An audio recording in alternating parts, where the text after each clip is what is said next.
आजकल की जनरेशन अपने आप को बहुत ज्यादा ओवर स्मार्ट समझती है। उन्हें ऐसा लगता है कि उनसे ज्यादा समझदार तो कोई पैदा ही नहीं हुआ और वो चाहें तो किसी को भी पानी पिला सकते हैं। और ओल्ड जनरेशन वाले तो उनके सामने कुछ है ही नहीं। अगर आप भी ऐसा सोचते हैं तो चलो एक कहानी सुनते हैं, उसके बाद फैसला करेंगे कि समझदार कौन है। तो हुआ कुछ यूं कि एक बूढ़ा सा आदमी अपने एक ठेले पे तरबूज बेच रहा था और उसके लिए उसने ठेले के सामने एक बोर्ड लगा रखा था और बोर्ड पे लिखा था एक तरबूज 30 रुपए का, लेकिन 3 तरबूज 100 रुपए के। ठीक है। अब वहां से ना एक बंदा जा रहा था, काफी यंग था, अपने आप को स्मार्ट समझता था। वो रुक गया, उसने बोर्ड पढ़ा और बोर्ड पढ़ने के बाद अंदर ही अंदर हंसने लगा और सोचने लगा कि चलो आज अंकल के मजे ले लेते हैं। वो रुका, उसने अंकल को पहले 30 रुपए दिए और बोला एक तरबूज दे दो, क्योंकि एक तरबूज 30 रुपए का था। उसने फिर से 30 रुपए दिए और बोला एक और तरबूज दे दो।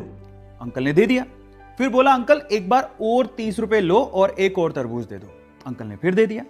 फिर हंसते हुए बोलता है अंकल देखो, मैंने आपसे 3 तरबूज 90 रुपए में खरीद लिए और आपने बोर्ड पे लिखा है 3 तरबूज 100 रुपए के।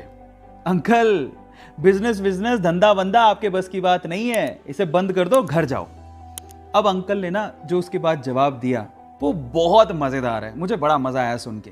अंकल मंद मंद मुस्कुराते हुए बोला, बेटा आजकल के बच्चे बड़े स्मार्ट हैं। वो चाहें तो एक तरबूज खरीदने आए थे, वो एक तरबूज खरीद के निकल सकते हैं या फिर सीधे भी निकल सकते हैं, लेकिन मुझे बिजनेस सिखाने के लिए और मुझे अनपढ़ साबित करने के लिए वो मुझसे 3-3 तरबूज खरीदते हैं। तरबूज वाले अंकल ने वाकई में बिजनेस करने का एक तरीका समझा दिया है। कैसे, मैं आपको बताता हूं। एक्चुअली अगर आप वाकई में अपने बिजनेस में सक्सेसफुल होना चाहते हैं और अगर आप ये चाहते हैं कि आपके कस्टमर आपसे लॉयल रहें, आपकी शॉप पर बार बार आते रहें और कहीं ना जाएं, तो एक चीज आप अपने दिमाग में डाल लीजिए।